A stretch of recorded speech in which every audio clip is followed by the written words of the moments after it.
দুলাভাই যখন শালিকে নিয়ে ফুচকা খাওয়াতে নিয়ে যায় আর ফুচকা খাওয়াতে নিয়ে গিয়ে শালির নাকি ঘুম পায়, এদিকে ঘুমাইতে ঘুমাইতে ফুচকা খেতে লাগে, গলায় শালিকার আটকে যায়। তাহলে দুলাভাই এখন কি করবে? ঠিক আছে, আজকের ভিডিওটা অনেক মজার হবে। আসসালামু আলাইকুম, সবাই কেমন আছেন? আশা করছি সবাই অনেক ভালো আছেন, আমিও তো খুব ভালো আছি। অলরেডি আমার ছোট বোনের মেয়ে এবং আমি বের হয়ে গেলাম, এবং সাথে আপনার ভাইয়া আছে। ঠিক আছে, ক্যামেরাম্যান, উনি ক্যামেরার পিছনে থাকে। তো এইদিকে গল্প কথাতে চলে গেলাম। যারা রাজশাহী নিউ মার্কেটের গল্প কথার ফুচকা খেয়েছেন তাদের মানে তারা জানে এখানকার ফুচকাটা কতটা মজা। আমার কাছে অ্যাকচুয়ালি মন থেকে বলছি খুবই খুবই ভালো লাগে। তারা আমাকে রেসপন্সার দেয় নাই, বাট আমার কাছে ভালো লাগে বলে আমি বললাম।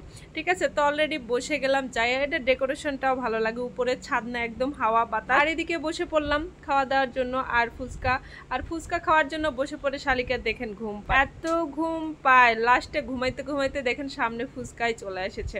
এখন খাওয়া স্টার্ট করেন, যেহেতু শালিকা বলে কথা, দুলাভাই গল্প কথাতে নিয়ে গেছে শালিকাকে খাওয়ানোর জন্য। খাওয়া স্টার্ট করার আগে একটু ভিডিও করে নিচ্ছিলাম আমরা। এদিকে সুমাইয়াও খাচ্ছিল। সুমাইয়া কিন্তু সকাল থেকে একটু অসুস্থ ছিল, হ্যাঁ, তারপরেও গিয়েছি, তারপরে সুন্দরভাবে ফুচকা খাইছিলাম। আমার কিন্তু ফুচকাটা খাইতে খুবই ভালো লাগে, কারণ আমি ফুচকা প্রেমী মানুষ। আর মেয়েরা নাকি বেশি বেশি ফুচকাই খায়। হ্যাঁ, ফুচকাটা আসলে ভালো লাগে। দেখেন গলায় আটকে গেছে, ঢুকছে না কেন, গলায় একদম আটকে গেছে। হ্যাঁ, যাক, বাঁচা গেল, দুলাভাইয়ের আর কোনো কিছু প্রয়োজন হলো না, বাট ফুচকাটা খেয়েই নি। ঠিক আছে, এইদিকে ফুচকাটা কিন্তু অরিজিনালি মানে খুবই মজার হয়েছে, আর মজা হয়। গল্প কথাতে আমরা ফুচকা খেতে ইচ্ছে করলে গল্প কথাই চলে যাই নিউ মার্কেটের সামনে। আর আমারও খেতে এত ভালো লাগে, আর বিশেষ করে গোটা একটা ফুচকা মুখের ভিতর না দিলে আমার কেমন জানি ভালো লাগে না।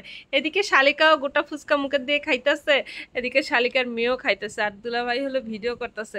উনি আবার বেশি ফুচকা পছন্দ করেন না, কিন্তু তারপরে আমাদের সাথে খাইতেছে। দুলাভাই যেহেতু শালিকে নিয়ে গেছে, শালি বলে কথা, শালি যেহেতু বলছে তো ফুচকা খেতেই হবে। দেখেন উনি আবার ভাব মেরে সানগ্লাস পরে ফুচকা খাইতেছে। উনি সানগ্লাস ছাড়া ভিডিও করেছেন, উনি এটা অ্যাড করি নাই, তো উনি আবার বলছে আমি সানগ্লাস পরে ফুচকা খাবো। দেখে ও ভিডিও করে লাভ কি ঠেলা। দুলাভাই শালিকার নিয়ে কত মজা করে দেখেন, আসলে এরকমই হয়। এদিকে সুমাইয়া সুন্দর করে খাচ্ছিল। অ্যাকচুয়ালি ওর খাওয়াটা দেখতে আমার এত পরিমাণ ভালো লাগে, আপনারা দেখেন। আমি এটাই ভিডিও করতেছিলাম, ওকে বলছিলাম যে তুই একটু ভিডিও কর। ও ভাত খাচ্ছে না ফুচকা খাচ্ছে আমি জানি না, কিন্তু ও যেটাই খায় সেটা অনেক সুন্দর করে খায়। আর এটাই কিন্তু উচিত, তাই না? বাহিরে খায় আর ভিতরে খায়, বাইরেতে খায়, কিন্তু খাওয়ারটা খাওয়ার মতো করে খেতে হবে, তাই না? বাহিরে কে কি দেখলো এটা চিন্তা করে কোনো লাভ নাই।